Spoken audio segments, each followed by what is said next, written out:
we were speaking together the last few minutes, talking about how we can help the entrepreneurs in Turkey.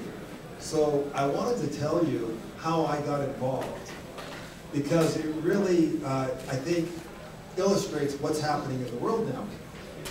I've been an entrepreneur for a long time around the Valley. I started another company a couple of years ago, and I went to the events that we call pitch events that happen regularly around here, where the startups come and tell their story to a panel of investors.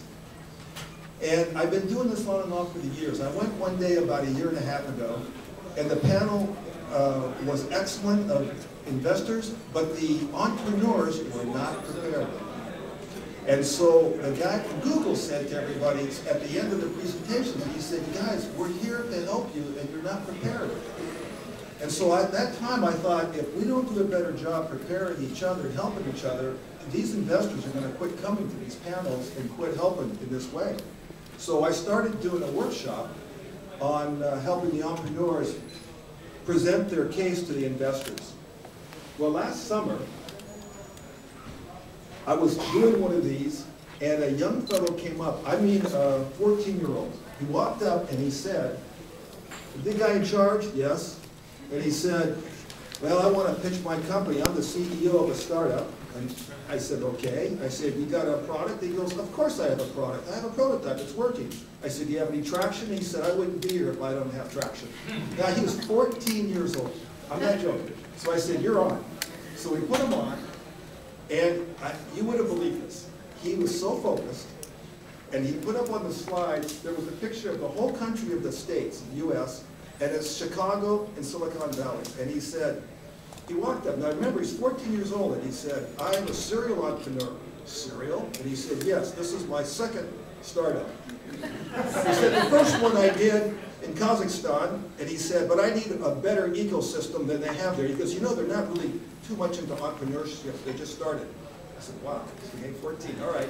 So then he said, he starts his presentation, and he shows Chicago, and he said, "I'm from Chicago, and I had to come to Silicon Valley as a CEO," and then on the map, the arrow goes across like an old-time movie, and it shows him coming to Silicon Valley.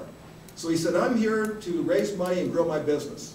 Well, I have to tell you, the investors loved him. For one thing, he was totally poised, but he's also prepared. So I started talking with him, and his name is Armin. I've met with him many times. What I really love about him is his spirit of this entrepreneurship from that part of the world. Now, he invited me to a Kazakhstan cultural evening where I met Gurkin and Ali and other people from the Turkish community, which is how I got here. So how I got here is by a 14-year-old young entrepreneur from that part of the world who pulled me in and brought me into this community, which for me is perfect. Perfect way to get here. So I believe that the excitement that this 14-year-old shows is really what's happening around the world.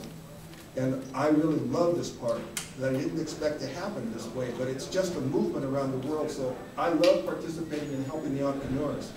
So with that, I'm glad to be here, and my goal and all of our goals as we talk together is how can we help the Turkish entrepreneurs who have come here or who are in Turkey in that area grow their business. So any of you who have been around here know that entrepreneurs, as soon as we talk to each other, even if we're tired, we're full of energy again, and we get going. So now we've got all these horsepower of entrepreneurs here, and we're going to share and visit, and then we'll take questions from your entrepreneurs and find out how we can help you get to the next step. Okay? Okay. So, first of all, I wanted to find out, because I want to ask each one of you to participate and ask answer whenever you wish. But first, let's set the stage. So Turkey's growing. If we look at the economic indicators, Turkey's in the top 20. The economy's running. When I look at analysis, I see the mints, and that's got Turkey. When I see the civets, that's got Turkey. I saw the 22 emerging markets from Goldman Sachs recently. That's got Turkey. Everybody sees Turkey on their radar. But let's find out first, what's the difference in the ecosystem between you see in Turkey and here? What's the stage right now? I know it's emerging, but what do our entrepreneurs in Turkey have to face with, and how can we help them get the next step? Dilek, why don't you go, because you work this, so you know. Okay. Let's say, yeah, Turkey is really new ecosystem actually, it's still baby. We have our first generation of entrepreneurs, successful entrepreneurs who made their exits, but it's still young and we still need to work on some stuff like, I think the biggest difference we were talking at break is here everybody is optimist. The guy you worked with like a couple of years ago, now he has a successful startup. Or if you are doing something at the first panel where you are talking about growth, like if you have a pain, you can go here, talk to your close friends or friends of friends, you can learn from them. And mentoring is kind of really normal thing here. And in Turkey, kind of we are missing that. We need more success stories, we need more mentoring probably in the ecosystem.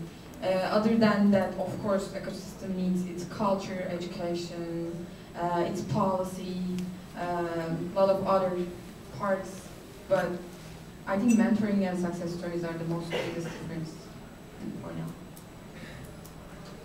Alan, what do you think about that? Sure. So I think I definitely agree with Dilek, and I'll expand just a little bit based on my own perspective from the last few years working in Turkey and in other emerging markets. So I guess first, by way of introduction, I am not Turkish at all, nor am I a 14-year-old Kazakhstan sensation. I'm actually born and raised in Northern California, but I've spent the last 8 years with Endeavor working with high-growth companies in emerging markets around the world. So I'm based here, I live in California, but I really work on helping connect Endeavor's portfolio of companies to mentors, investors, and partners here in Silicon Valley.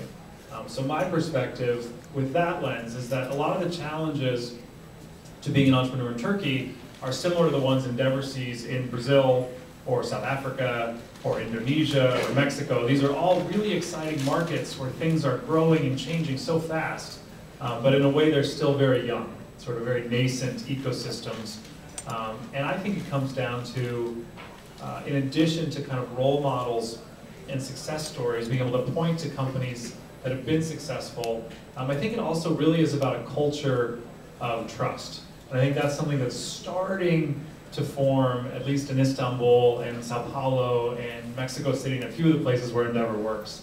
But you need that first generation of entrepreneurs who can both be role models for others, but can also kind of create a different mentality around it's okay to trust each other, it's okay to share your idea. In fact, it helps to share your idea. And that's something that's very innate and intrinsic to Silicon Valley, but it's a new concept, I think, to some of these other ecosystems around the world. Okay, good point. Niko, what do you think on this? Sure. Yeah, so I think that the culture is a little bit different here than in Turkey. And frankly, the main reason is that here startups have been in the maze for the last, like 40 plus years. So a lot of the knowledge, a lot of the failures, a lot of the success stories have been compounding over decades. And a lot of the founders that were successful 5, 10 years ago, 20 years ago, now they have become angels, they have become venture capitalists, and they want to pay it forward. And a bunch of the founding engineers of some of the academy technology companies here now started their own companies. So I think, the power of the network in Silicon Valley is something that is very, very formidable. And it's really hard to replicate elsewhere. But in Turkey, it's very impressive what the ecosystem has accomplished over the last few years, where there have been some local champions in the e-commerce sector, and also some Turkish-born entrepreneurs that come over here. They raise funding from angels or top VCs. They build products that are selling to customers from all over the world, and they're becoming role models, like I said, for the crowd in Turkey. So it's really, really interesting to observe how these Turkish-born entrepreneurs who had very strong technical skills in that when they grew up in Turkey, they came here, they sharpened their business acumen, they raised money from the right people, and we're very fortunate to the products that have become global brands in some cases. So I think it takes a lot of time to build a successful startup ecosystem.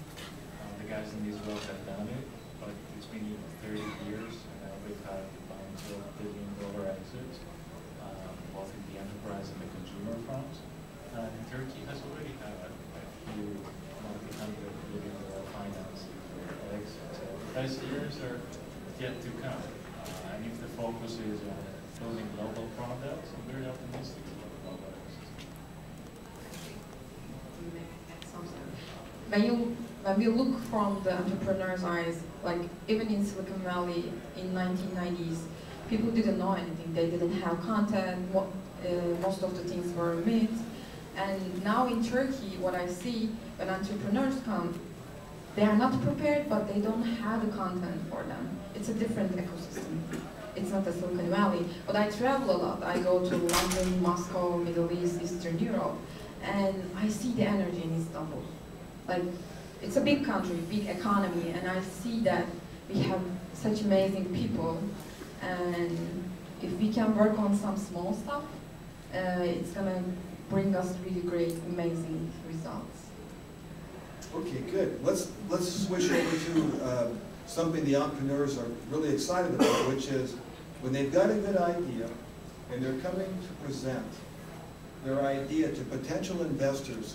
What are the things that you're looking for? First of all, at what stage can they come to you? How far down the road do they need to be with their development before you feel like it's a good time to be visiting with them? How do you first start? Anyone? Go ahead. I'm going to go ahead because I'm based in Istanbul. We are an early stage venture capital fund, and we usually invest from $500,000 to $1 million at the first round, which means we don't invest in the seed stage. Not just an idea, we need to see the product and some traction. And what we look for is, we look for a lot of things, but there's two really important things that we look for. The problem, are you solving a fundamental problem? Is it a big enough market? And also the team. Does the team have a passion and capability to grow startup? These two things are the most important thing. And what I see when I talk to a lot of startups in Turkey, we have kind of a small problem. Most of the software companies do project-based service businesses. And what we look for product businesses that can scale really fast and really big. And I think these are really important ones that we first look. So, Niko, could you speak up a little? yes, I'll do that. So, and I forgot to mention before, I was born and raised in Greece. And I don't know why you guys keep inviting me. Yeah, so I'm honored to be here. So our firm, General Catalyst Partners, is an early stage VC firm, and we write checks that range from $20,000 to $40 million. So for us, $500,000 is but you know, that's a little bit different. In terms of what we look for, we're looking for individuals that are paranoid about solving a specific problem their own way and cannot really think about anything else. And 24/7 are focused on building a killer product, understanding their customers very well, and hiring an unbelievable team to execute in a very short period of time and go after a market that is opening up in front of them. And frankly, you know, this is what we mostly look for when the company is really, really early stage. As soon as the company already has a product, already has customers, start looking into the metrics, the market, talk to the customers, and at that stage, the important question is about inflection point. is the company at an inflection point or is the market at an inflection point? Lastly, we want to be value-add investors, so we really think ourselves whether we can be transformative to this company. If we think that we're not the right ones, we'll be totally fine to introduce them to other investors who will be body of work in that space. So that's it in a nutshell. Okay. Cool, and I can answer for Endeavor. I guess just out of curiosity, they're doing a good job showing you our websites over here on the side, but how many people have heard of Endeavor before today? Okay, so new to quite a few folks. Endeavor's a little bit different because we are not a traditional venture capital firm. We are a global mentor organization that seeks to work with high growth, we call them high impact entrepreneurs all over the world. So for us, we're seeking to work with companies when they've also reached that inflection point, like Niko is talking about, but they've already built a little bit of a business that has paying customers and has maybe a few $100,000 or even a few $1 million in revenue, but they've hit a point where with the right help and the right mentorship, they really can scale up. So one way we, in a shorthand, started talking about is Endeavor's not really about startups, it's a little more focused on scale-ups. So sort of that idea of taking something that has reached a certain level of success and going to the next level. When we talk about helping a company, we're primarily getting involved as mentors, as connectors, as supporters, and now a little bit also as funders. We have a very small $50 million sort of co-investment vehicle where we can co-invest into some of our larger companies. But we can't lead rounds, we're not a primary investor. We are just sort of a follow-on investor for Endeavor companies that are already raising capital from other investors. Good. Okay, very good, thank you.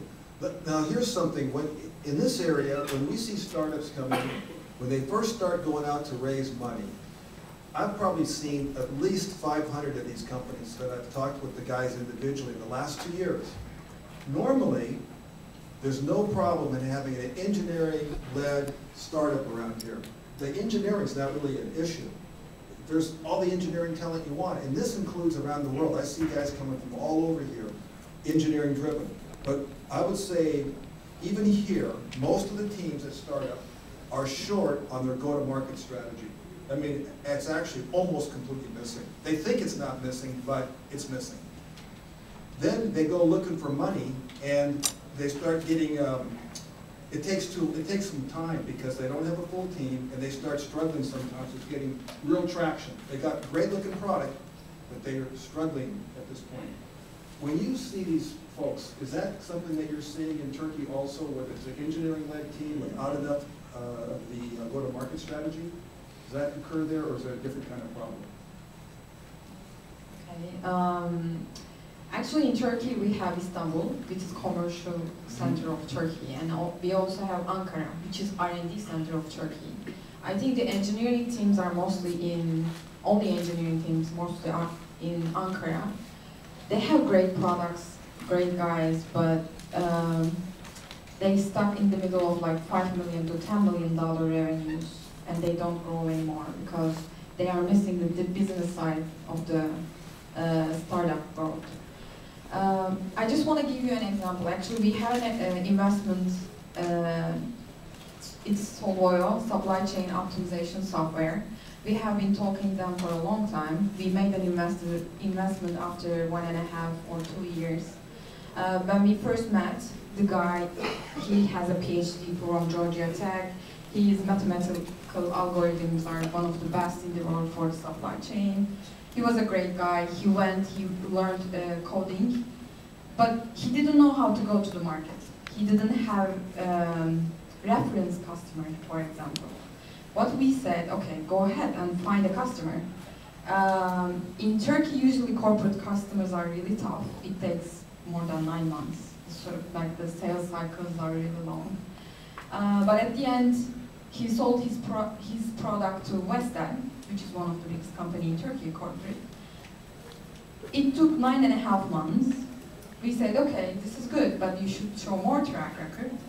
And he go ahead and he came to US. He sold his products to Home Depot in US. and it took only 30 days. At the end of 30 days, he sold his product because he beat SAP and Oracle with his algorithm. Now he's saving $200 million for Home Depot. Then after said, okay, we are investing anyways. And now, he was still missing the business side. But what we did, we brought Salesforce.com's first investor on the board as an advisor. We brought product guys.